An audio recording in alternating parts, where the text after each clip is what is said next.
اس آیت مبارکہ میں اللہ پاک نے اہل تقویٰ اور اپنے دوستوں کی چند صفتوں کو بیان کیا ہے، ان کی خصلتیں، ان کی عادات۔ اب دیکھیں نا، چہرے پہ تو نہیں لکھا کہ یہ متقی ہے، یہ اللہ کا دوست ہے۔ تو اللہ پاک نے فرمایا کہ اگر میرے دوستوں کو معاشرے میں پہچان نہ ہو اور اہل تقویٰ کو پہچان نہ ہو تو یہ جو میں 3 وصف بیان کر رہا ہوں، بلکہ 4 وصف بیان کر رہا ہوں، جن میں یہ چاروں اوصاف پاؤ، سمجھ جاؤ یہی متقی۔ فی زمانہ ایک جہالت یہ ہے کہ تقویٰ سمجھ لیا گیا ہے کہ لباس میں ہوتا ہے۔ بعضوں نے لمبے لمبے بال رکھ لیے اور چوڑیاں، وہ کیا کہتے ہیں، انگوٹھیاں پہن لی اور کڑے پہن لیے، درویشی ہو گئی۔ بعضوں نے اپنی خاص وضع قطع ڈال لی اور ٹخنے ننگے کر لیے اور سفید کپڑے پہن لیے، تقویٰ ہو گئے۔ یاد رکھ لیں، تقوی کا ظاہری شکل و صورت اور لباس سے دور کا بھی واسطہ نہیں۔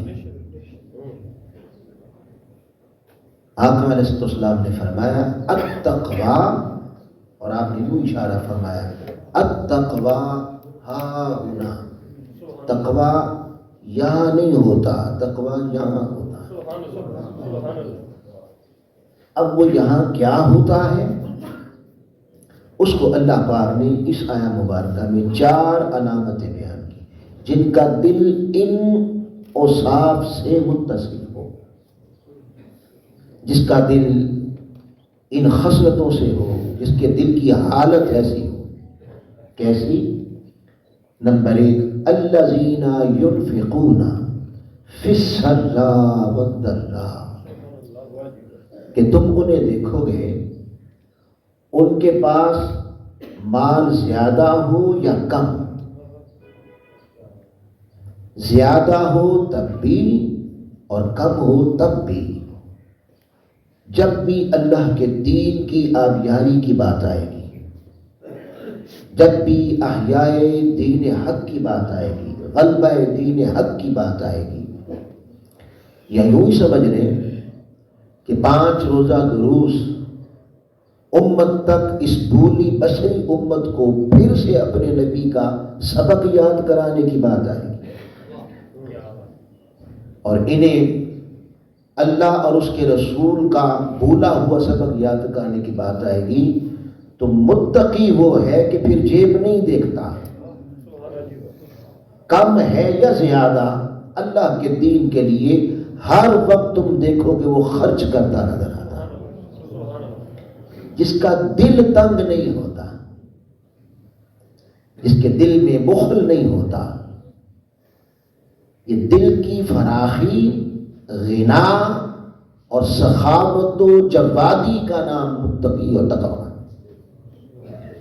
ایک بات، اس کے بعد فرمایا والکاظمین الغیظ، اور ان کا دوسرا وصف یہ ہے کہ جب انہیں غصہ آ جاتا ہے تو پھر بدلے نہیں لیتے، غصہ پی جاتے،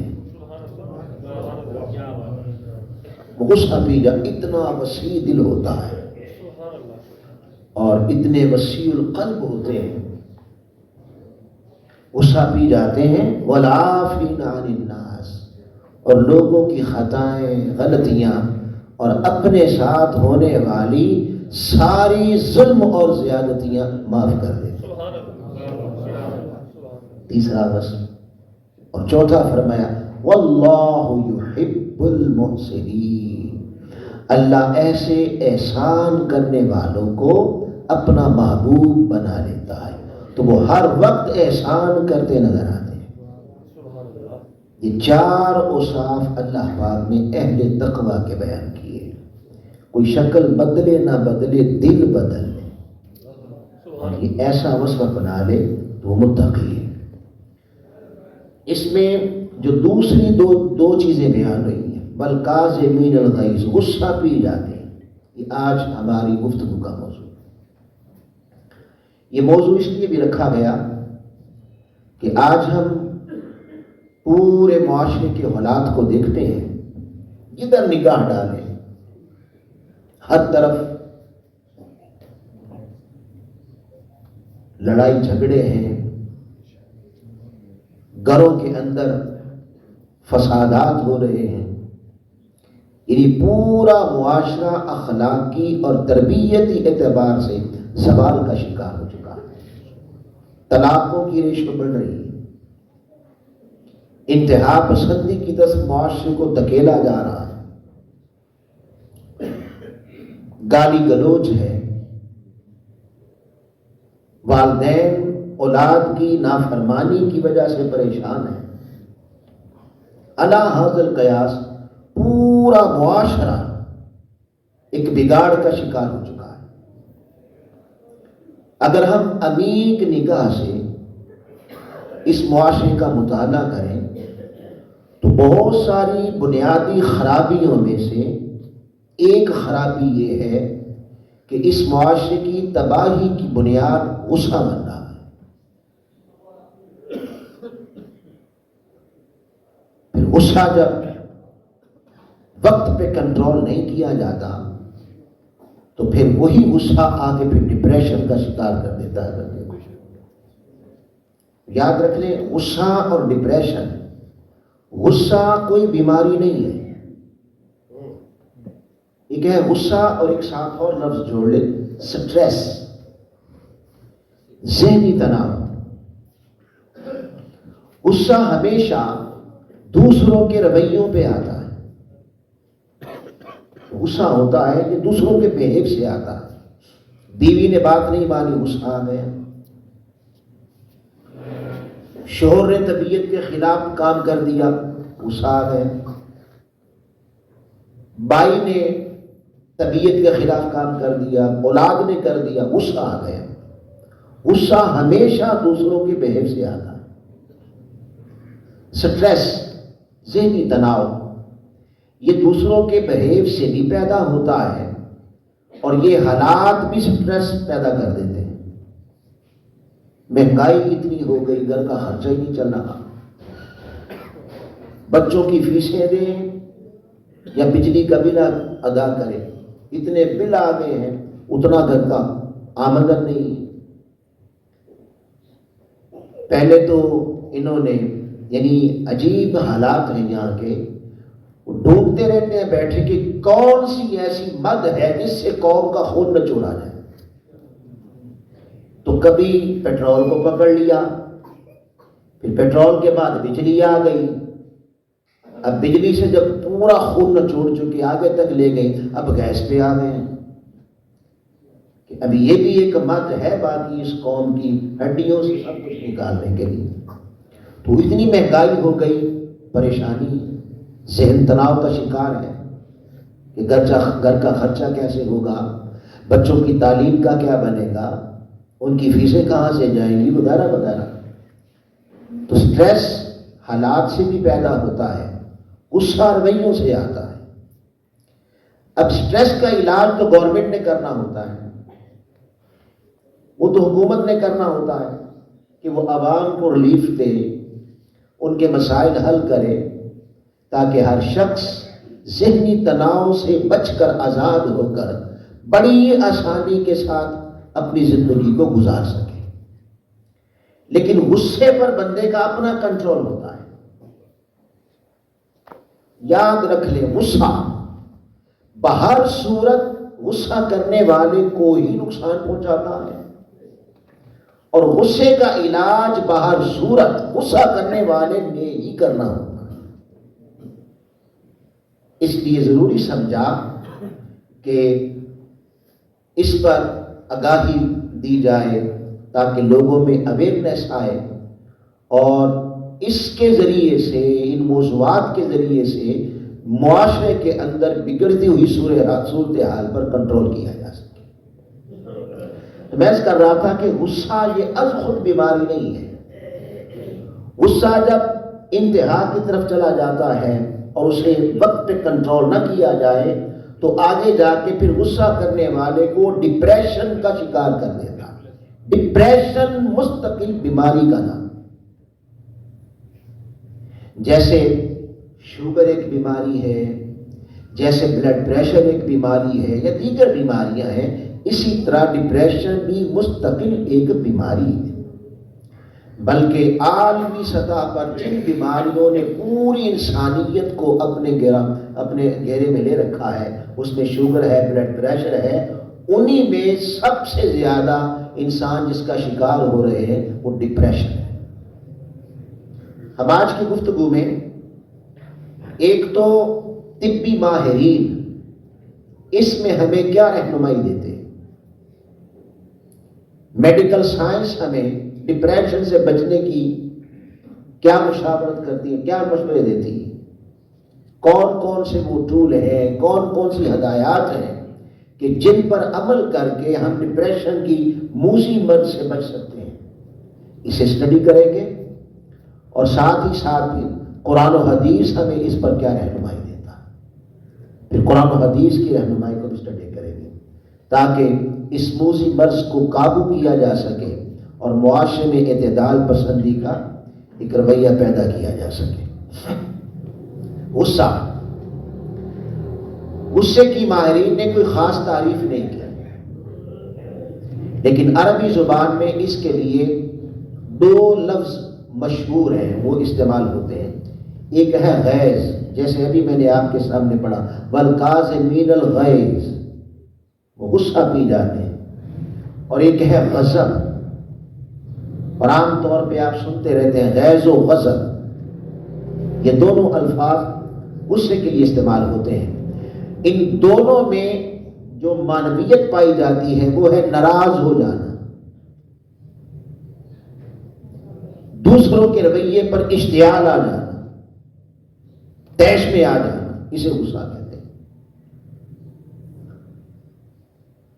یعنی غصہ یہ ہے کہ آپ کی طبیعت کے خلاف کوئی کام ہوا،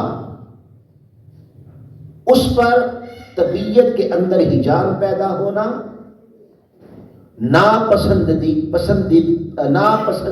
کا عنصر پیدا ہو جانا اور بدلے کی آگ اوپر پڑنا، بدلے کی آگ آ جانی اور طیش پہ آ جانا، اس کو عرف عام میں غصہ کہتے ہیں. ماہرین نے طبی جدید طب میڈیکل میں اور ماہرین نے اس کی دو قسمیں بڑی بیان کی ہیں. اگر ہم انہیں سمجھ لیں تو کافی حد تک اپنی طبیعت میں غصے کو کنٹرول کر سکتے ہیں. ایک ہے غیر فعال غصہ، پیسو اینگر، غیر فعال غصہ. یہ اسے کہتے ہیں، اس غصے کو کہتے ہیں کہ انسان کی طبیعت کے خلاف کوئی کام ہوا، اس نے غصہ آیا، اندر طیش آیا، ناراض ہوا، لیکن اس وقت اس نے کمپرومائز کر لیا، اندر دبا گیا، باہر نہیں نکالا اور اندر رکھا، اور پھر اندر ہی اندر سوچنے لگا کہ یہ جو میرے ساتھ زیادتی کی گئی ہے اس کا کسی وقت جا کے بدلہ لوں گا. وہ آگ اندر دبائے رکھی، اس وقت کمپرومائز کر لیا، مگر اندر ہی سوچتا رہا کہ جب مجھے موقع ملے گا میں بھی اس کا بدلہ لوں گا. یہ غصہ ماہرین کہتے ہیں کہ ظاہری اعتبار سے اتنا خطرناک نہیں ہوتا، کیونکہ اس نے دبا لیا، جنگ و جدال نہیں کیا، لڑائی جھگڑا نہیں کیا، قتل و غارت نہیں کی، دبا گیا. یہ ظاہری اور خارجی اعتبار سے اتنا نقصان دہ نہیں ہوتا، لیکن داخلی سطح پر جسے غصہ آتا ہے اس کے لیے انتہائی خطرناک ہے. اس کی طبیعت میں سکون ختم ہو جاتا ہے، نیند نہیں آ رہی، ایک ہی ذہن پہ بات چل رہی ہے، میرے ساتھ زیادتی کی گئی. اور جب یہ کیفیت اندر رہتی ہے تو پھر یہ اندر بغض اور عناد کی آگ کو بھڑکاتی رہتی ہے.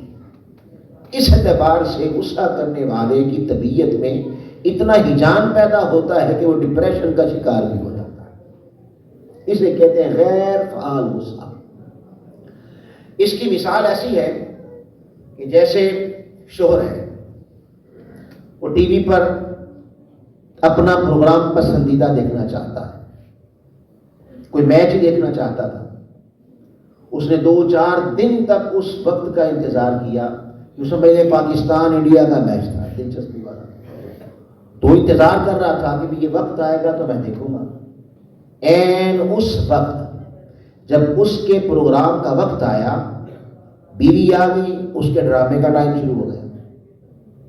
دونوں ایک جگہ پہ آ گئے. اب بیوی نے کچھ نہیں دیکھا، اس نے ریموٹ پکڑا اور چینل بدل دیا اور اپنا پروگرام لگا دیا. شوہر کو غصہ آیا، اندر غصے کی کیفیت پیدا ہوئی، مگر وہ کمپرومائز کر گیا، بیٹھ گیا. اب اندر اس کے یہ یاد ابھرنے لگی کہ اس نے میرے ساتھ یہاں زیادتی کی ہے. اب وہ اندر ہی اندر سوچ رہا ہے کہ میں بھی اس سے بدلا لوں گا. اس وقت خاموش ہو گئے. وقت گزر گیا، گھنٹہ 2 گھنٹے یا 1 دن کے بعد اب بیوی نے ایسے ہی پوچھا، ایسے آج کیا پکائیں، ڈش کیا ہو؟ اب یہ کوئی ظاہر غصے والی بات ہے نہیں. تو وہ جو آگ اندر بھری ہوئی تھی، اس نے پوچھا ڈش کیا ہونی چاہیے. بڑاس نے کہا چیخ و پکار شروع کر دی، جھگڑا شروع کر دیا. وہ پوچھتی آپ کو ہوا کیا ہے؟ میں نے تو جسٹ اتنا پوچھا ہے پکائیں کیا، آپ اتنے بھڑک گئے، چیخ و پکار شروع کر دی. اب وہ خاک بتائیں کہ یہ بڑاس اب کی نہیں، وہ تو پیچھے کی بھری ہوئی تھی.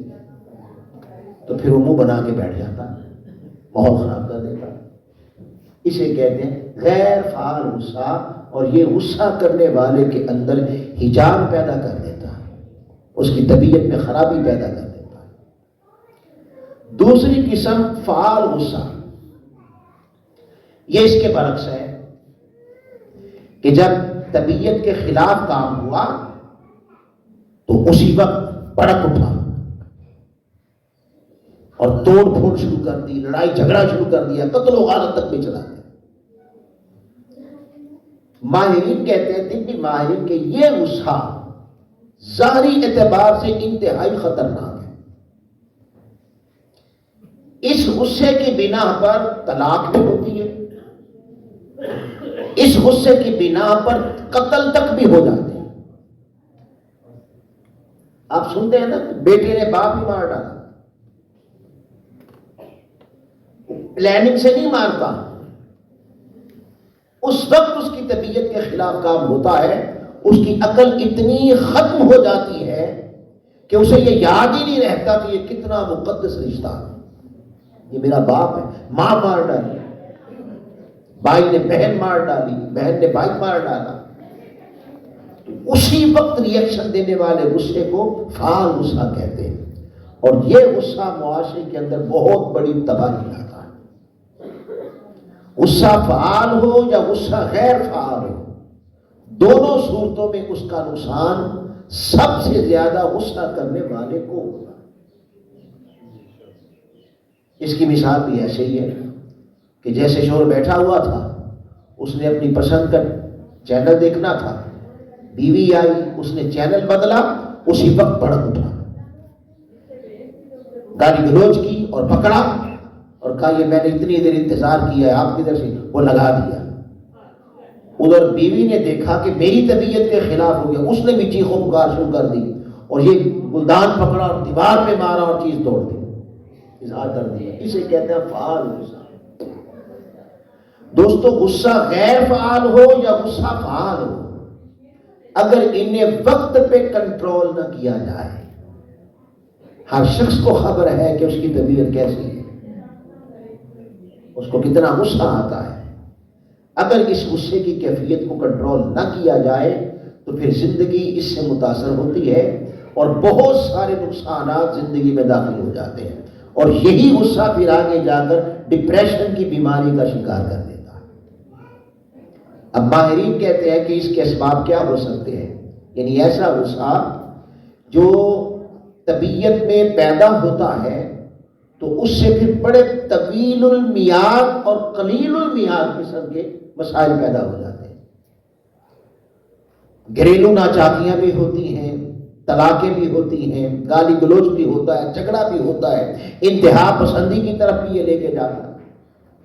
اور اس کے علاوہ فزیکلی انسان کی باڈی پہ بھی اثر کرتا ہے، اسے فزیکل متاثر کرتا ہے. اس پر طبی ماہرین کہتے ہیں کہ جب بندہ ڈپریشن کا شکار ہو رہا ہوتا ہے، ڈپریشن کی بیماری میں مبتلا ہوتا ہے، تو اس پر پھر اس کے وجود پر، اس کے جسم پر پھر کچھ اثرات اور کچھ علامات ظاہر ہوتی ہیں، اور یہ علامات مختلف طبیعتوں میں مختلف ہوتی ہیں. یعنی مختلف انسان میں یہ علامات مختلف ظاہر ہوتی ہیں جب وہ ڈپریشن کا شکار ہوتا ہے. مثلا بعضوں کو سر درد شروع ہو جاتا ہے، ڈپریشن کا شکار ہوا، سوچ منتشر ہو گئی، سر میں درد شروع ہو گئی. پیناڈول کی گولی لی، جب تک گولی کا اثر رہا آرام آ گیا، اور جو ہی اثر ختم ہوا پھر سر درد شروع ہو گئی. تو سر درد بار بار رہتی ہے.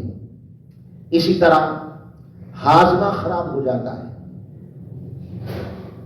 پیٹ کی خرابی، پیٹ میں گیس ٹربل ہو گیا، پیٹ میں درد ہو گئی، میپروزول لیا، تھوڑی دیر کے لیے آرام آ گیا، پھر وہی کام. پھر اسی طرح نیند نہیں آتی، سوچوں میں رہتا ہے، پریشان رہتا ہے، اس سے نیند بھی اس کی ختم ہو جاتی ہے. ہر وقت بے چینی کی کیفیت پیدا ہوتی ہے، اور بسا اوقات تو بے چینی کا یہ عالم ہوتا ہے کہ ایکچوئل اس کے ہاتھ پاؤں پسینے آ جاتے ہیں، ٹھنڈے ہو جاتے ہیں، ایسے لگتا ہے بھی جیسے کچھ ہونے والا ہے.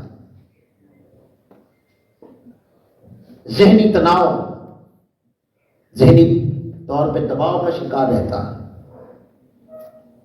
ہائی بلڈ پریشر، یہ بھی غصے والوں کو زیادہ ہوتا ہے. جب بلڈ یا ڈپریشن کا شکار ہو جائے تو ہائی بلڈ پریشر کی بھی بیماری سے ہوتی ہے. ہارٹ اٹیک کا آ جانا، دل کا دورہ پڑ جاتا ہے. یاد رکھ لیں، یہ جو ذہن ہے، ذہن یہ داخلی سطح پر سوچ بندے کی فزیکلی باڈی کے اوپر بہت افیکٹ کرتی ہے. آپ سنتے نہیں اپنے معاشرے میں، بھئی فلاں نے کاروبار شروع کیا، 2 کروڑ انویسٹ کیا، 2 کروڑ کا گھاٹا پڑا، دل کا اٹیک ہو گیا. بھئی گھاٹا پڑنا اور پیسوں کا ضائع ہونا وہ تو خارجی سطح پہ تھا، یہ دل بند کیسے ہو گیا؟ یہ اس کی سوچ نے کرنا. اس نے اثر لیا، جب اثر لیا تو سوچ کا باقاعدہ اثر اس کی باڈی پہ گیا، اور اس باڈی نے دل کی حرکت کو ہی بند کرنا اس سوچ نے. تو دل کے دورے بھی اس سے پڑ جاتے ہیں، انسان بہت سی نفسیاتی بیماریوں کا شکار ہو جاتا. اور پھر کبھی کبھی یہ غصہ ایسی عقل پر ایسا پردہ ڈالتا ہے کہ خاندانی بھی مسائل پیدا ہو جاتے ہیں. طلاق ہے، زبان درازی ہے، گالم گلوچ ہے، ذہنی انتہا پسندی ہے، فساد انگیزی ہے، اور بالآخر پھر وہ قتل و غارت کی صورت پیدا ہو جاتی ہے جو عام طور پہ روزانہ ہمیں کبھی سنائی دیتی ہے یا کبھی دکھائی دیتی ہے. لہذا اگر اس غصے پر کنٹرول نہ کیا جائے تو پھر انسان ڈپریشن کا شکار ہوتا ہے اور اس کی زندگی ٹوٹلی متاثر ہو جاتی ہے. اس سے ایک اور بھی بگاڑ پیدا ہوتا ہے. میری باجیاں بیٹھی ہیں، سر درد شروع ہوتا ہے، میڈیسن لی، آرام ہی نہیں آیا. پیٹ میں درد ہے، میڈیسن لی، کچھ دیر کے لیے افاقہ ہوا، پھر شروع ہو گئی. وہ ڈاکٹر کہتا ہے کہ بھی آپ چونکہ آپ اس کے اسپیشلسٹ سے بات نہیں کر رہے ہیں، جو ڈپریشن کا اسپیشلسٹ ہے. آپ چلے گئے ہیں میڈیکل اسپیشلسٹ کے پاس، وہ کہتے ہیں بی بی آپ تو بالکل ٹھیک ہیں. تو پھر وہ اگلا سوچتی ہے کہ اچھا پھر مجھ پہ جادو ہو رہا ہے. پھر یہ ہوتا ہے مجھ پہ جادو ہو گیا، اور پھر اس صورت میں بڑے اللہ والوں کو بھی پھر رد کر دیا جاتا ہے. اس پہ پھر باقاعدہ علاج کروانا چاہیے. آقا علیہ السلام اکثر غصہ کرنے سے روکا کرتے تھے۔ حضرت ابو ہریرہ رضی اللہ تعالیٰ عنہ، صحیح بخاری شریف کی حدیث پاک ہے، آپ فرماتے ہیں کہ آقا علیہ السلام کی بارگاہ میں ایک شخص حاضر ہوا، اس نے آ کے عرض کی یا رسول اللہ مجھے نصیحت کریں، کوئی نصیحت کریں۔ حضور علیہ السلام نے فرمایا لا تغضب، غصہ نہ کیا کر۔ فردد مرارا، اس نے پھر کہا حضور نصیحت کریں، آپ نے فرمایا لا تغضب، غصہ نہ کیا کر۔ حضرت ابو ہریرہ فرماتے ہیں وہ بار بار کہتا رہا حضور نصیحت کریں، اور آقا بار بار کہتے رہے غصہ نہ کیا، کہ غصہ زندگی کو ڈسٹرب کر دیتا ہے۔ پھر اس سے کس سبب سے بھی یہ غصہ پیدا ہوتا ہے؟ گھریلو ناچاکیاں ہو جائیں اس سے بھی غصہ پیدا ہوتا ہے۔ میاں بیوی کی ذہنی ہم آہنگی نہیں ہوتی، یعنی ہم رشتے کرتے ہیں جب والدین، تو بس ہمارے معاشرے میں یا دنیا میں 3 قسم کے لوگ پائے جاتے ہیں۔ ایک ہے وائٹ، سارے گورے، ایک ہے بلیک، سارے کالے، اور ایک ہے گندمی، براؤنش، یہ جو ہمارا خطہ ہے سارا، نہ گورے نہ کالے۔ اب ہمارے اس خطے میں ایک ذہنی اثر سمجھ لیں یا اس معاشرے کی خرابی سمجھ لیں، وہ جب رشتے دیکھتے ہیں بچیوں کے یا بچوں کے تو یہ نہیں دیکھتے کہ ہم آہنگی بھی ہوگی طبیعتوں میں۔ یہی وجہ ہے کہ آقا علیہ السلام نے فرمایا کہ جن کا رشتہ کر رہے ہو انہیں ایک مرتبہ سامنے بھی بٹھا دو، دکھا دو انہیں کہ اس کے ساتھ تمہارا رشتہ ہونے والا ہے۔ ہم کیا کرتے ہیں؟ ایک ہی چیز دیکھتے ہیں، بھئی سونا ہے کہ نہیں سونا، گوری چٹی ہے کڑی، بس یہ نہیں چیک کرتے کہ طبیعتوں کا مزاج بھی ملتا ہے آپس میں۔ آپ دوسری دنیا میں چلے جائیں، آپ کو ہمارا تصور بھی وہاں نہیں ہے، آپ کو نظر آئے گا کہ دلہن توے کی طرح کالی، دولہا ہو رہا ہے، رشتہ بھی ہوا ہے، شادی بھی ہو رہی ہے، چل رہا ہے۔ اسی طرح دلہا وہ کالا ہے، دلہن گوری ہے، چل رہا ہے۔ ان سے پوچھیں بھئی آپ نے یہ جوڑی کیسے بنا دی؟ دلہن بالکل توے کی طرح کالی ہے اور دلہا خوبصورت ہے، گورا ہے، یہ آپ نے کیسے بنا دیا؟ وہ کہتے ہیں ہم چہرے نہیں دیکھتے، ہم طبیعتوں کے مزاج دیکھتے۔ اگر گورا چٹا ہی دیکھا اور مزاج ہی نہیں ملتا تو اینڈ آف دا لائف کیا ہوگا؟ طلاق ہوگی، لڑائی جھگڑے ہوں گے، ناچاکیاں پیدا ہوں گی، اور پھر اس کے بعد غصہ اور پھر ڈپریشن کا شکار۔ پھر اسی طرح اولاد کی نافرمان ہو جانا، یہ بھی ڈپریشن کا شکار کر دیتا ہے۔ طبیعت کا اعتدال سے ہٹ جانا۔ یاد رکھ لیں اللہ رب العزت نے اس امت کی قرآن میں تعریف یوں کی ہے، فرمایا وَجَعَلْنَا مِنْكُمْ أُمَّةً وَسَطًا، کہ ہم نے تجھے امت وسط یعنی اعتدال پسندی والی معتدل امت بنایا، اور یہ اعتدال قرآن و حدیث کا تقاضا ہے، ہر سطح پہ ہونا چاہیے، حتیٰ کہ مزاج اور طبیعت بھی اعتدال پسندی والی ہونی چاہیے۔ جب بندہ اعتدال سے ہٹ جاتا ہے تو پھر ڈپریشن کا شکار ہوتا ہے۔ پھر قناعت پسندی اور توکل، اللہ کی ذات پر توکل نہ رہا، ذہن ہٹ گئے۔ قناعت کیا ہے؟ جتنا ملے اللہ کا شکر ادا کر کے اسی پہ راضی ہو جانا، اور مزید کی حرص اور لالچ اور طمع یہ نہ رکھنا۔ کسی نے پوچھا یا رسول اللہ میں بڑا امیر بننا چاہتا ہوں، بھئی لالچ طمع امیر کی حرص ہوتی ہے نا بندے میں کہ امیر بن جاؤں، قربان جائیں۔ میرے آقا سے پوچھا یا رسول اللہ کوئی ایسا گل بتا دیں کہ دنیا کا سب سے امیر بندہ بن جاؤں۔ آقا نے فرمایا قناعت کیا کر، جتنا ملے اللہ پہ راضی ہو جا تو امیر ہو جائے۔ دوسری شے کیا ہے؟ توکل، اللہ کی ذات پہ توکل نہیں ہوتا۔ اور بندہ سمجھتا ہے کہ شاید میری زندگی یہ مرہون منت ہے کاروبار کے، کھانے کے، روٹی کے. نہیں، جو اللہ والے ہوتے ہیں وہ کہتے ہیں نہیں، زندگی بھی اللہ دیتا ہے، موت بھی اللہ دیتا ہے. اللہ کی ذات سے توکل اٹھ جاتا ہے، بندہ ڈپریشن کا شکار ہو جاتا ہے. پھر اسی طرح ضرورت سے زیادہ خود پہ بوجھ ڈال لینا. وہ پنجابی میں کہتے ہیں نا کہ جتنی چادر ہو اتنے پاؤں پھیلاؤ. تو ضرورت اتنی نہیں ہوتی، زیادہ بوجھ ڈال لیتے ہیں، ڈپریشن کا شکار ہو جاتے ہیں. لوگوں پر بے جا توقعات قائم کر لینا، لوگوں پر، اولاد پر، ایک دوسرے پر، رشتوں پر ایسے توقعات لگا لینا. تو جب توقعات کو ٹھیس پہنچتی ہے اور طبیعت کے مطابق وہ توقع پہ پورا نہیں اتر پاتا کسی مجبوری سے، بندہ ڈپریشن کا شکار ہو جاتا ہے. یہ چند اسباب ہیں جو میڈیکل سائنس نے بیان کیے کہ یہ چیزیں بندے کو، انسانوں کو ڈپریشن کا شکار کرتی ہیں. حضرت امام غزالی رحمۃ اللہ تعالی علیہ، آپ نے اپنی کتاب احیاء العلوم میں حضرت یحییٰ علیہ السلام اور حضرت عیسیٰ علیہ السلام کا ایک مکالمہ ذکر کیا ہے. اس مکالمہ میں حضرت عیسیٰ علیہ السلام نے بھی 4 چیزوں کا بیان کیا ہے کہ اگر بندے کی طبیعت میں وہ ہو تو وہ غصہ اور ڈپریشن کا شکار ہو جاتا ہے. آئیے وہ مکالمہ کیا ہے. حضرت یحییٰ علیہ السلام نے حضرت عیسیٰ علیہ السلام سے پوچھا، سوال کیا، ای شیء اشد، اے عیسیٰ یہ بتائیں سب سے مشکل ترین چیز کیا ہے، لمحہ کیا ہے؟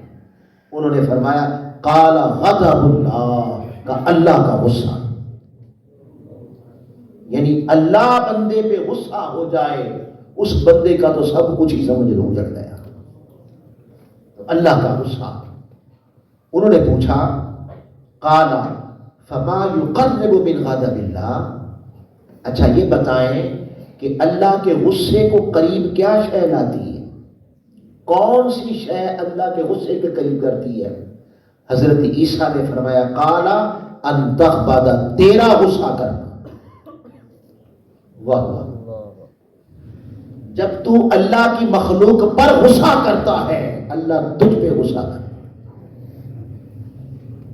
بے جا تو کہتا ہے میری بیوی ہے، غصہ کر لیا. اللہ پاک کہتا ہے تیری بیوی بعد میں ہے، پہلے میری بندی ہے. تیرا شوہر بعد میں ہے، پہلے میرا بندہ ہے. تیری اولاد، بہن، بھائی بعد میں ہے، پہلے وہ میرے بندے ہیں. تو جب تو اللہ کے بندوں پر غصہ ہوتا ہے آسمان والا تجھ پہ غصہ ہو جاتا ہے. پوچھا قال فما یبدئ الغضب وما ينبت، اچھا آپ یہ بتائیں کہ کون سی شے غصے کو پیدا کرتی ہے اور بڑھا دیتی ہے؟ اس پر حضرت عیسیٰ علیہ السلام نے 4 چیزوں کا ذکر فرمایا. قال فرمایا الکبر، تکبر. یعنی بندے کی طبیعت میں تکبر کا غلبہ آ جائے، غصہ بڑھتا ہے، اور غصہ بڑھتا جائے تو بندہ ڈپریشن کا شکار ہو جاتا ہے. بل فخر، کبھی دولت کی بنا پر، کبھی تقوی، صالحیت، عبادت، زہد، ورع کی بنا پر، کبھی علم اور فضل کی بنا پر دوسروں پہ فخر کرنا. میں تو بڑا عالم ہوں، یہ جاہل ہے، فخر کرنا. میرے پاس اتنا مال ہے، یہ غریب ہے، فخر کرنا. میں عبادت گزار ہوں، زہد ورع ہے، فخر کرنا. تیسری چیز فرمایا وتعزز، دنیا کی جھوٹی عزت کے پیچھے دوڑتے رہنا. دنیا کی مٹنے والی عزت. اور ہم اپنے معاشرے میں دیکھتے ہیں کہ صرف ایک کرسی لینے کے لیے ایمان تک بیچ دیا جاتا ہے، جھوٹی عزت کے لیے. عزت طلبی بھی بندے کو ڈپریشن کا شکار کر دیتی ہے. پھر فرمایا والحمیہ، حمیت، بیجا غیرت. اب یہ بیجا غیرت کیا ہے؟ بیٹی کے گھر کی 4 دیواری کے باہر کسی لڑکے کے ساتھ ناجائز تعلقات قائم ہو گئے، غیرت میں آیا، بیٹی مار ڈالی، بہن کے چار دیواری کے باہر کسی کے ساتھ ناجائز تعلقات ہو گئے، اسے غیرت کیا؟ وہ سمجھتا میں بڑا غیرت مند، بہن ہی مار ڈالی۔ یاد رکھ لے، اگر گھر کی چار دیواری کے باہر جا کے بیٹی کے کسی کے ساتھ ناجائز تعلقات پیدا ہوئے ہیں تو اس کا سب سے بڑا مجرم باپ خود ہے۔ اس کا مطلب ہے کہ اس نے وہ حدیں قائم نہیں کی جو اللہ اور اس کے رسول نے قائم کرنے کا حکم دیا۔ اور وہ حدیث پاک اسی بنا پر جب ایک ایسی عورت جو دنیا میں بے حیائی پھیلاتی رہی اور بے پردہ رہی، اسے جب اللہ پاک کہے گا کہ اسے جہنم میں پھینک دو تو کہے گا ٹھہرو، رک جاؤ، وہ کہے کہ رک جاؤ، پوچھے گا مولا کیوں پھینک رہا؟ اللہ پاک کہے گا تو بے پردہ تھی، تو بے حیائی پھیلاتی تھی۔ وہ کہے گی اچھا، اگر میں بے پردہ تھی تو پھر مجھے پردہ میرے باپ نے سکھانا تھا، مجھے پردہ میرے بھائی نے کروانا تھا، مجھے پردہ میرے شوہر نے کروانا تھا، اور مجھے پردہ میرے جوان بیٹے نے کروانا تھا۔ اگر میں بے پردگی کی وجہ سے جہنم میں جا رہی ہوں تو مجھ سے پہلے یہ چاروں کو پکڑ کے جہنم میں گئے۔ انہوں نے کبھی تربیت ہی نہیں۔ اس غیرت کی بات کر رہے ہیں کہ جس پہ معصوم بیٹی کو ہی مار ڈالا۔ یاد رکھ لیں، ایسی کوئی غیرت، اس کی اجازت اسلام نہیں دیتا کہ آپ اس کی بنا پر ایک معصوم جان کو تلف کر لیں، الا یہ کہ اللہ پاک نے اس کا حکم نہ دیا ہو، جیسے میدان جنگ میں۔ یہ کوئی غیرت نہیں ہے۔ اور یہ بھی معاشرے کے اندر ایسے لوگ بھی ڈپریشن کا شکار ہوتے ہیں اور معاشرہ بگاڑ کا شکار ہو جاتا ہے۔ اب میڈیکل سائنس جب بندہ ڈپریشن کا شکار ہو جاتا ہے تو پھر اس کے حل کی طرف پھر ہمیں 8 قسم کی مشورہ دیتی ہے۔ یعنی اگر کوئی ذہنی ٹینشن کا شکار ہونے کے بعد غصے میں اتنا آگے چلا گیا کہ اب وہ باقاعدہ ڈپریشن کی بیماری میں مبتلا ہو چکا ہے تو میڈیکل سائنس کہتے ہیں اس کا علاج پھر یہ ہے، نمبر 1 وہ کہتے ہیں سانس لینے کی مشق کریں، ڈیپ بریتھنگ ایکسرسائز۔ یعنی آپ اکیلے بیٹھیں اور اپنے ناک کے ساتھ سانس کو اندر بھریں، یوں اندر سینے میں بھریں اور کچھ دیر رکھنے کے بعد پھر منہ سے چھوڑیں، اور یہ مشق بار بار کریں تو میڈیکل سائنس کہتی ہے یہ بھی ڈپریشن کا علاج کرنے میں آپ کی معاون ثابت ہوگی مشق۔ نمبر 2 کھانے کی روٹین بنائیں، کھانے کی روٹین بنائیں اور آپ کھاتے کیا ہیں، غذا بھی بدلیں، وقت پہ کھانا کھائیں اور سادہ کھانا کھائیں، یہ چیز بھی آپ کو ڈپریشن سے بچائے گی۔ نیند پوری کریں، میڈیکل سائنس کے مطابق ہر شخص کو، ہر انسان کو 8 گھنٹے سکون سے نیند کرنی چاہیے۔ اگر 8 گھنٹے نیند نہیں کرتا تو ڈپریشن کا شکار ہو سکتا ہے، اور اگر ہو گیا ہے اور 8 گھنٹے نیند پر توجہ دے تو ڈپریشن کا شکار، ڈپریشن سے نکلنے کے لیے یہ عمل اس کی مدد کرے گا۔ آپ کاروبار کرتے ہیں، دکانداری کرتے ہیں، یا آپ ملازم ہیں تو اس کے ساتھ ساتھ میڈیکل سائنس کہتی ہے کہ اپنے پیشے کے علاوہ، اپنے کاروبار نوکری کے علاوہ اپنی زندگی میں کوئی گیم شامل کریں جو آپ کو ذہنی فریشنس دے، جس سے آپ کا ذہن فریش ہو جائے۔ کوئی ہابی رکھیں، مراقبہ، میڈیٹیشن۔ میڈیکل سائنس کہتی ہے کہ آپ اکیلے بیٹھیں، اس کے لیے پھر کوئی یوگا کی ایکسرسائز ہوتی ہے، اس کا بھی مشورہ دیتے ہیں کہ یوگا کریں، یا پھر آپ اکیلے بیٹھ جائیں اور بیٹھ کر اپنی آنکھیں بند کر لیں اور آنکھیں بند کر کے سارے خیالات سے ذہن کو صاف کر کے ایک خیال پہ مرکوز کریں، اور وہ کون سا خیال ہو یہ آپ کو آپ کا جو ڈاکٹر ہے وہ بتائے گا کہ آپ ڈپریشن کی وجہ سے کس چیز کا شکار ہیں، اس لحاظ سے وہ بتائے گا کہ آنکھیں بند کر کے بیٹھیں اور اپنے ذہن کو ایک توجہ کو مرکوز کریں، ایک پوائنٹ پر مراقبہ کریں، اس سے بھی ڈپریشن سے نکلنے میں مدد ملتی ہے۔ ورزش کریں، کوئی گیم رکھے ورزش کریں، صحبت تبدیل کریں۔ مطلب آپ کاروبار ہیں، کاروباری یا دکان پہ بیٹھے ہوئے تھے کاروبار کے اڈے پہ، سارا دن بھئی اس سے پیسے لینے تھے وہ نہیں آئے، اس کو مال پہنچانا تھا اتنا مال پہنچا، سارا دن آپ ان سوچوں میں رہتے ہیں۔ اب آپ جب وہاں سے اٹھے تو جب آپ کسی کی صحبت میں بیٹھے، دوستوں کے پاس بیٹھے، تو وہ بھی سارے کاروباری تھے، وہ بھی صحبت ایسی تھی۔ پہلے سارے دن کا وہاں کھپ کے اٹھے، ذہن پریشان رہا، یہ نقصان ہو گیا، یہ فائدہ ہو گیا، اس نے پیسے نہیں دیے، اس کے پاس مال نہیں پہنچا، وغیرہ وغیرہ۔ اور جب ان کے پاس آ کے بیٹھے تو انہوں نے بھی یہی کہانی چھیڑ دی۔ انہوں نے کہا بھی وہ جو فلاں ہے اس کا فلاں کاروبار ہے، وہ تو بڑی ترقی کر گیا، ذہن اور منتشر ہو گیا۔ تو میڈیکل سائنس کہتے ہیں کہ پھر ایسی صحبت رکھیں، ایسے لوگوں کے پاس بیٹھیں جو آپ کو آپ کی ٹینشن سے فری کر کے کوئی کرسپی باتیں کریں، کوئی ایسی باتیں کریں کہ آپ کی طبیعت میں فریشنس آ جائے۔ تو یہ صحبت بھی آپ کو ڈپریشن سے نکالنے کا باعث بنتی ہے، مدد کرتی ہے۔ پھر وہ کہتے ہیں آخری بات، پھر آپ اچھا معالج، اچھا ڈاکٹر، سائیکائٹرسٹ جو ہوتا ہے وہ ڈاکٹر، اسے کنسلٹ کریں اور اس سے پھر باقاعدہ میڈیسن لیں، اور وہ میڈیسن یوز کیے بغیر آپ ڈپریشن سے نہیں نکل سکتے، کیونکہ ڈپریشن ایک بیماری ہوتی ہے۔ یہ یہاں تک میں نے آپ کو یعنی طبی ماہرین اور جدید میڈیکل سائنس اس کی ساری صورتحال میں انہوں نے جو علاج بتائے، تاثرات بتائے، نقصانات بتائے، اسباب بتائے، وہ میں نے آپ کے سامنے رکھے ہیں۔ اور یہ 8 قسم کے علاج بھی طبی ماہرین نے ہمیں دیے ہیں۔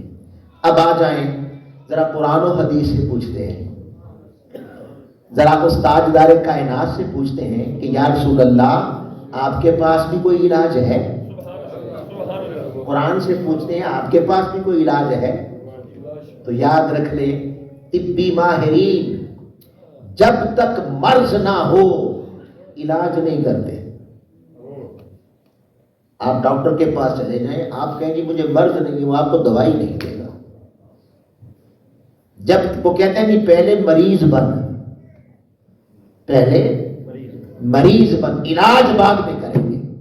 مگر قربان جائیں تاجدار کائنات پر، قربان جائیں 1400 سال پہلے پیدا ہونے والے اس حکیم پر، وہ علاج دیتے ہیں کہ بیماری تک آپ کو پہنچنے ہی نہیں دیتے، وہ علاج دیتے ہیں۔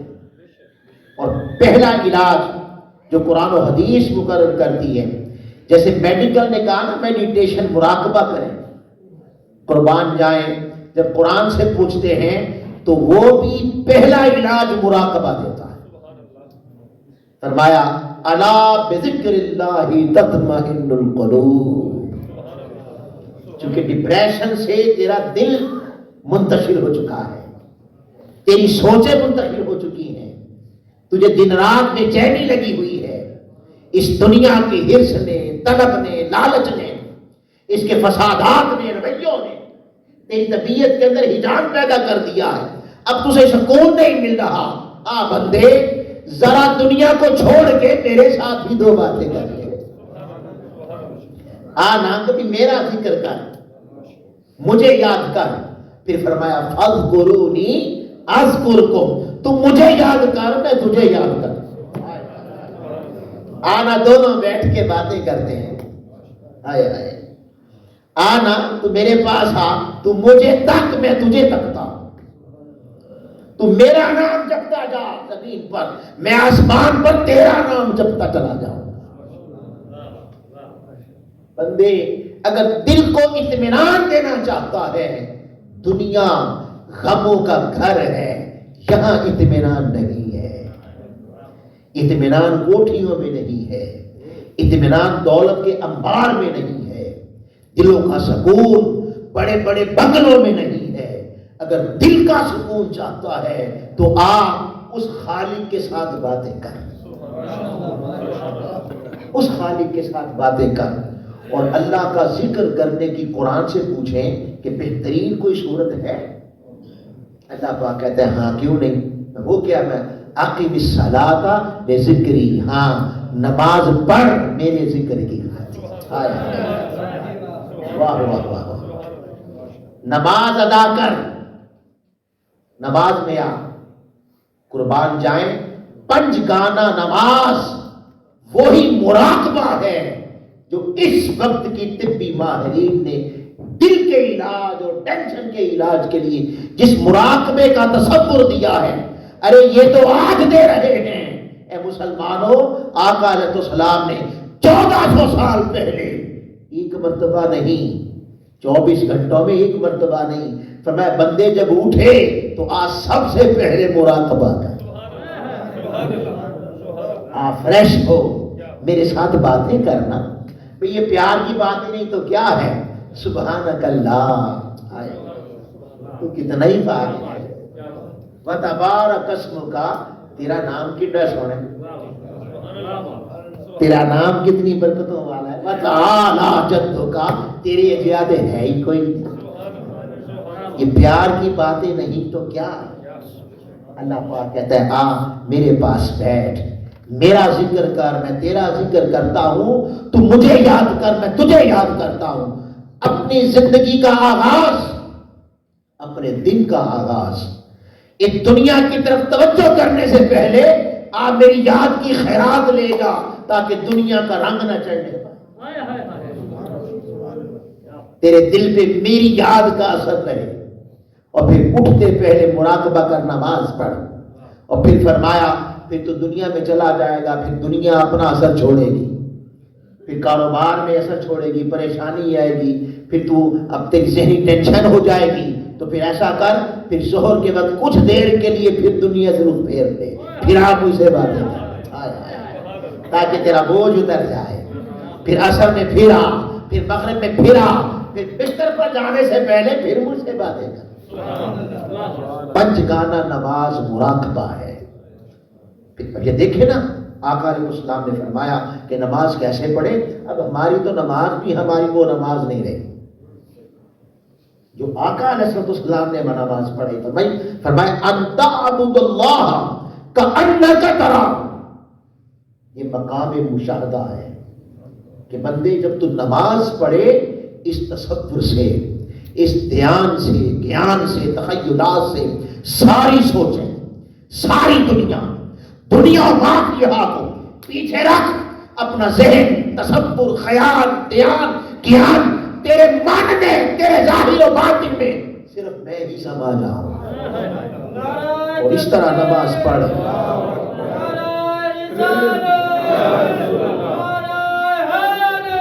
اس طرح نماز پڑھ کے جیسے تو اللہ کو دیکھ رہا ہے.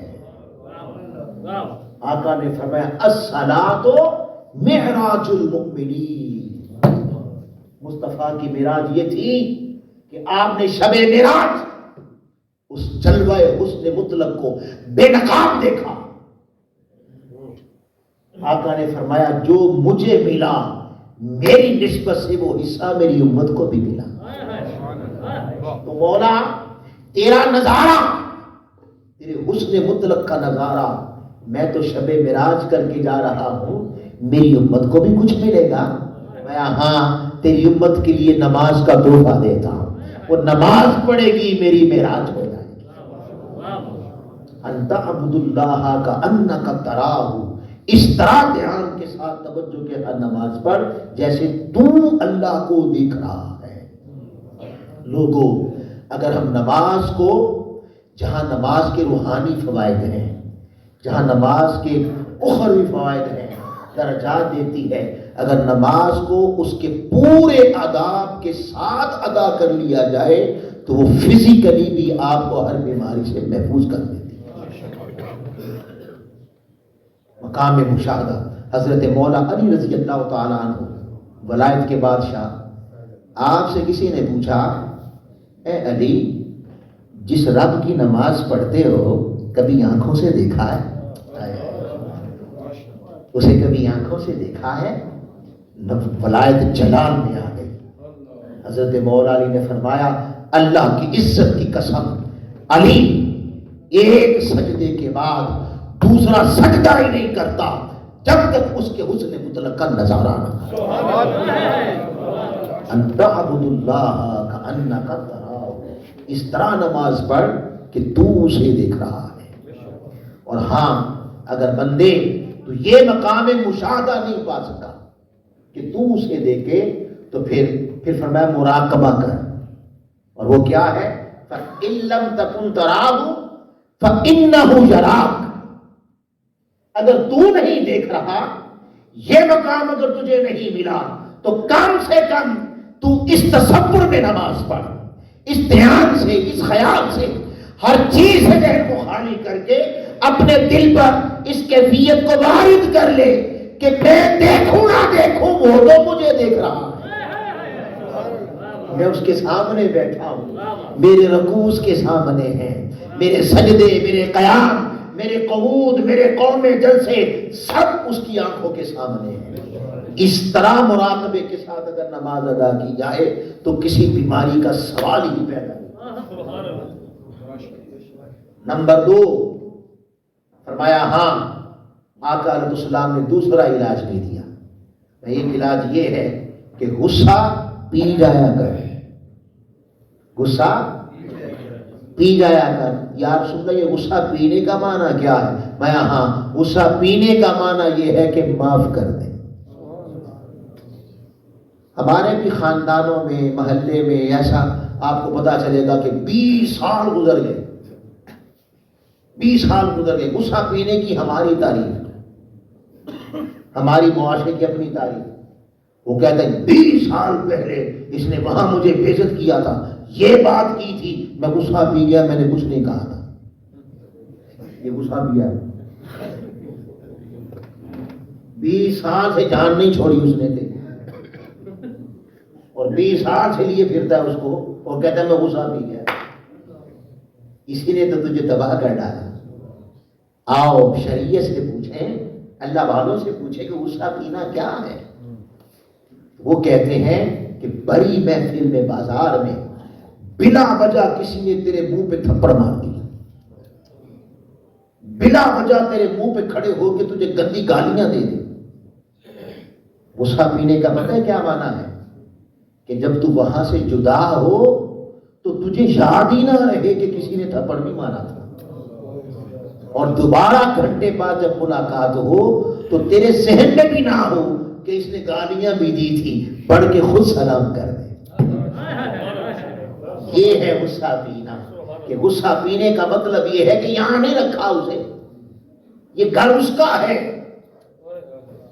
یہ گھر اس کا ہے، اوروں کو نہیں یہاں رکھتا سنبھال کے۔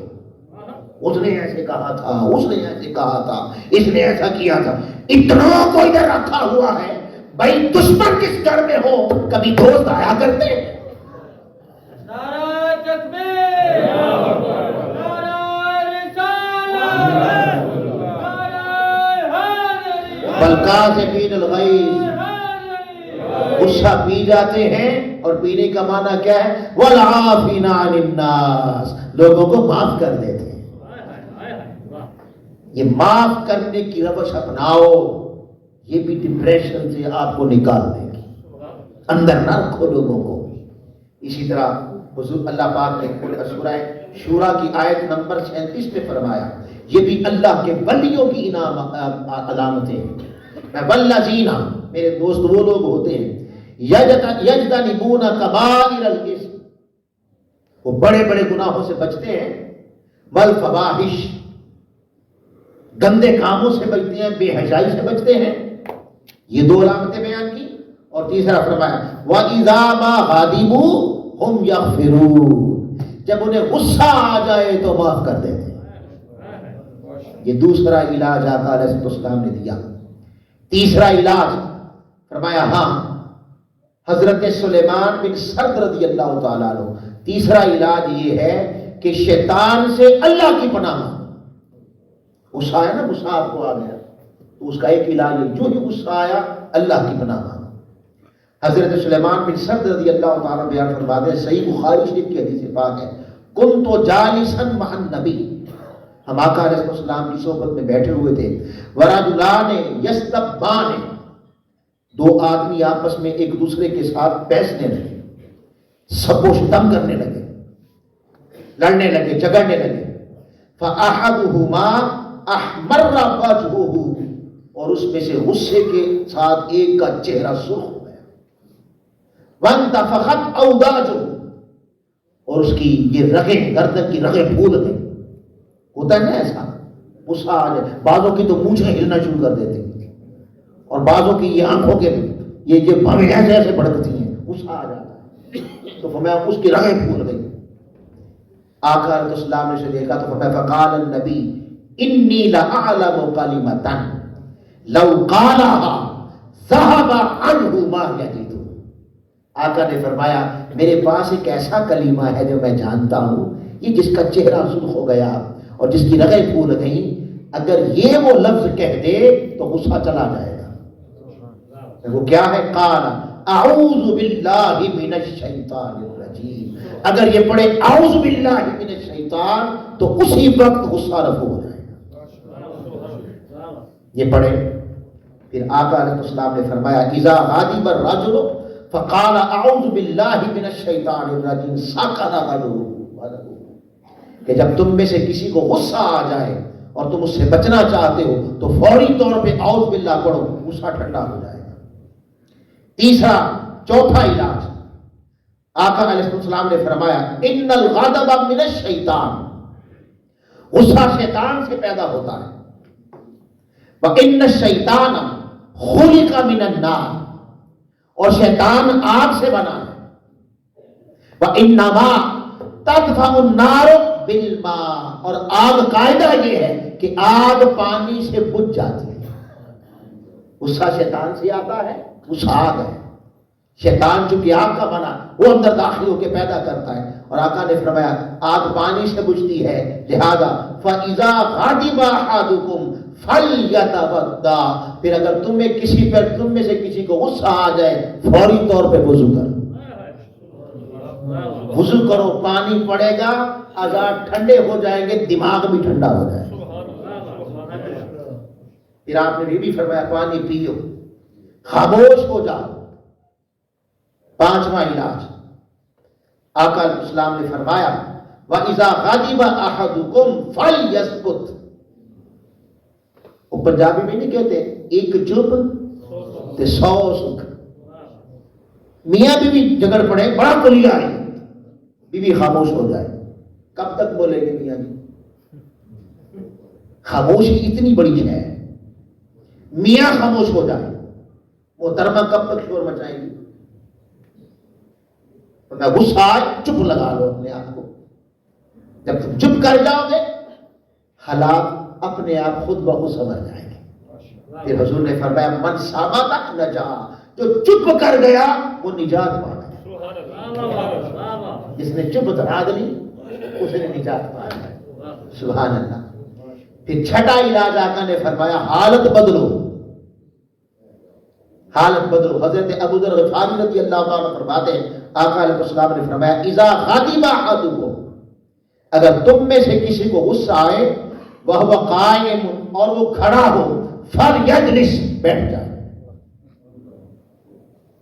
فاذا ذهب عنه الغضب، اگر غصہ چلا جائے تو فبها، اگر پھر بھی غصہ نہ جائے تو آقا نے فرمایا لیٹ جائے۔ اس پر حضرت علامہ ابو سلیمان الخطابی وہ اس حدیث کی تشریح میں لکھتے ہیں کہ یہ جو آقا نے فرمایا کہ غصہ آیا تم کھڑے تھے بیٹھ جاؤ، وہ کہتے ہیں کہ غصہ بندہ کھڑا ہو نا، کھڑا تو کھڑا بندہ اٹیک کی پوزیشن میں ہوتا ہے، غصہ اتنا غالب آ جائے کہ کھڑا ہے تو وہ آگے جھپٹ کے کچھ بھی کر سکتا ہے بنسبت اس کے جو بیٹھا۔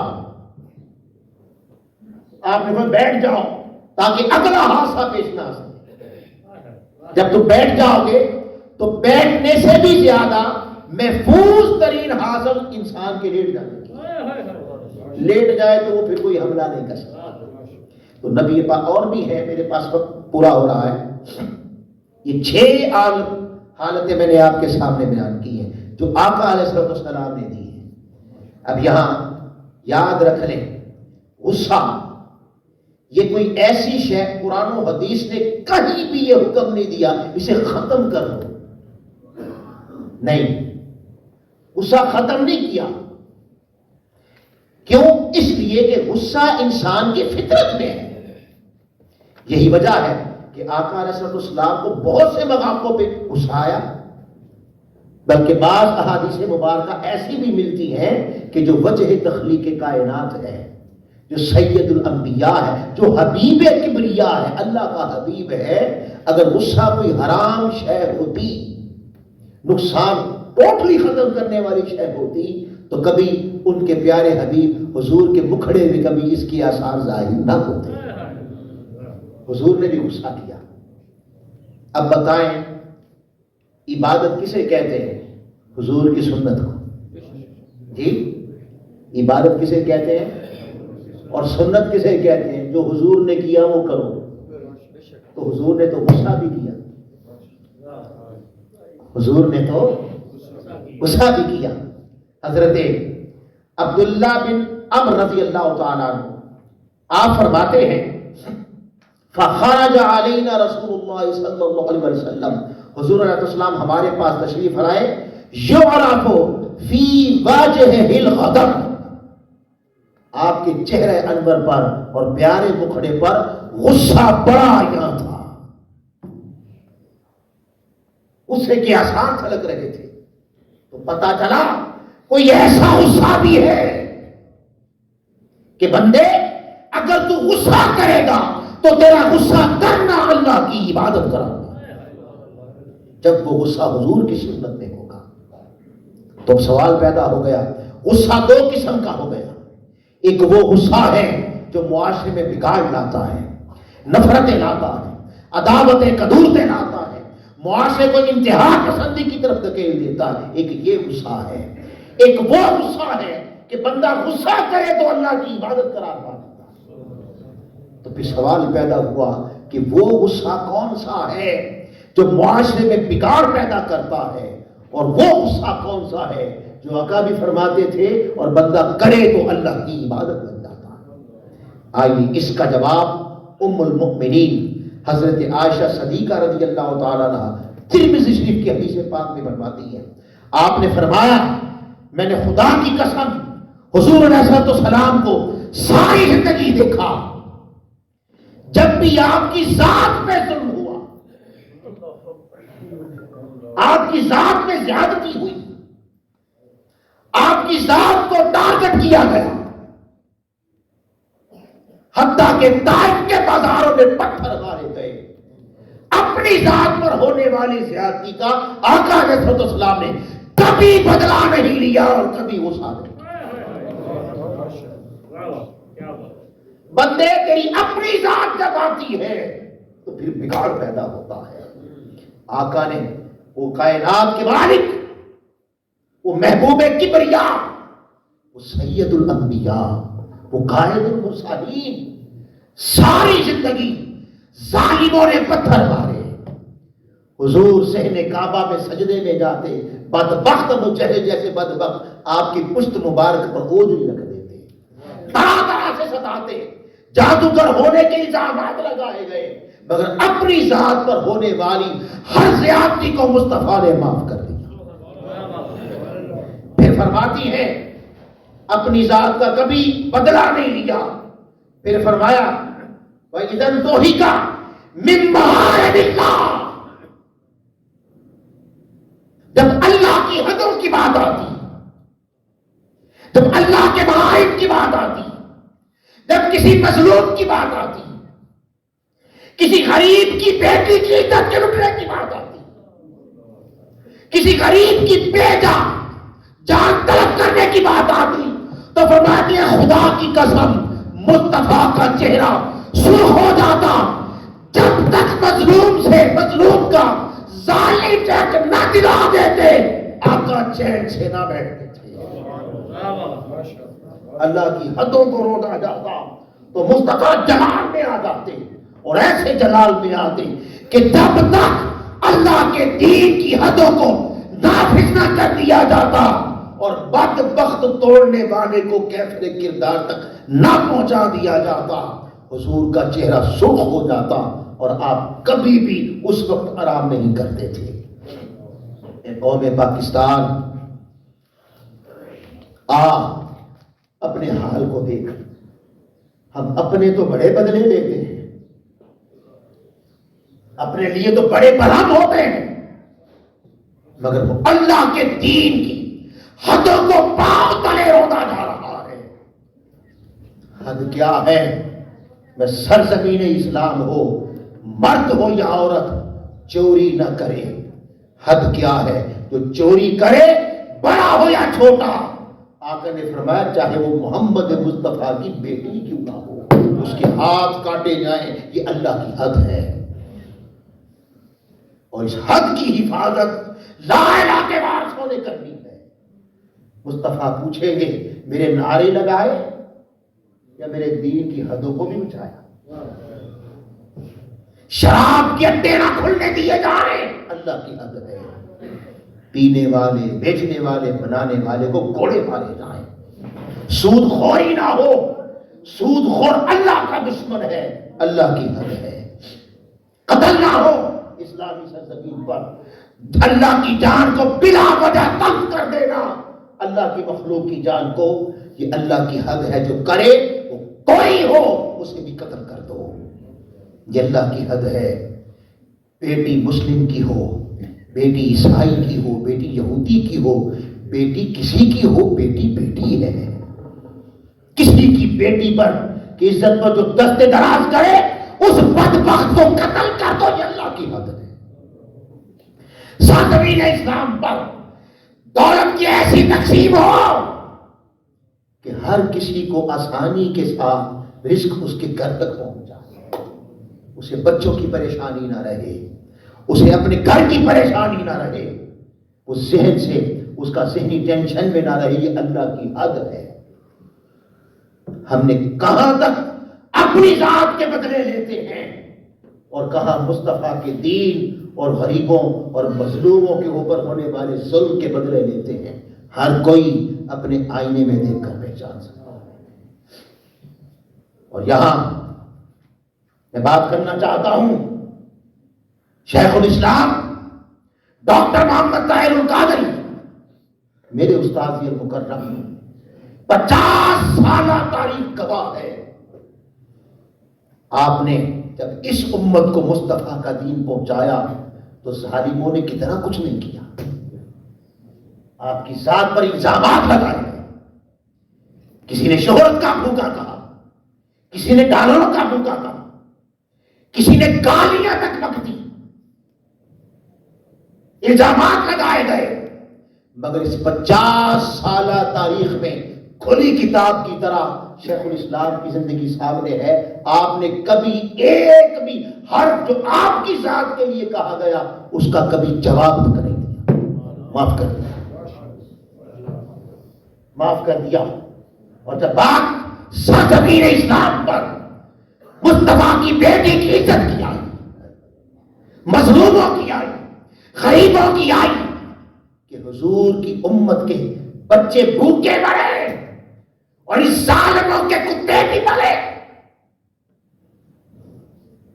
اور وہ نظام جنہیں محارب اللہ کہا گیا حدیث پاک میں، وہ اللہ کی حدود ہے، بدبختوں نے پاؤں تلے رون ڈالا، قاتل پالے جانے لگے، شراب کے اڈے پالے جانے لگے، غنڈے لٹیرے پالے جانے لگے، اور سب کے سامنے غریب کی بیٹی کے ساتھ کسی ایم این اے کے ہم گنڈے عیدیں مناتے ہیں، کوئی پوچھنے والا نہیں۔ تو پھر ڈاکٹر طاہر القادری، پھر وہ مصطفیٰ کا غصہ تو اللہ کی عبادت بنتا ہے، پھر وہ میدان کارزار میں اترتا نظر آتا ہے، پھر ظلم کے نظام کو پنجے اکھیڑنے کے لیے اور اس ظالمانہ نظام کو زمین دوز کر کے مصطفیٰ کا نظام بلند کرنے کرنے کے لیے پھر وہ 70 دن کے دھرنے بھی دیتا نظر آتا ہے، پھر اپنے کارکنوں کی قربانیاں دیتا بھی نظر آتا ہے، جیسے مصطفیٰ نے بدر میں 14 دے دیے، 70 احد میں دے دیے، مگر گھر نہیں بیٹھے، کیونکہ بات اللہ کے دین کی تھی، مظلوموں کی تھی، سب کچھ کیا۔ تحریک منہاج القرآن کا اولین مقصد اس ایک بے اعتدالی میں اعتدال لانا ہے کہ لوگوں غصہ وہ معاف کر دو جو تمہاری ذات پر زیادتی ہو، اور وہ معاف نہ کرو جو اللہ کی مخلوق اور اللہ کے دین کے ساتھ زیادتی۔ پھر آخری بات، میڈیکل نے کہا کہ صحبت بدلو، جی صحبت بدلو، قربان جائیں۔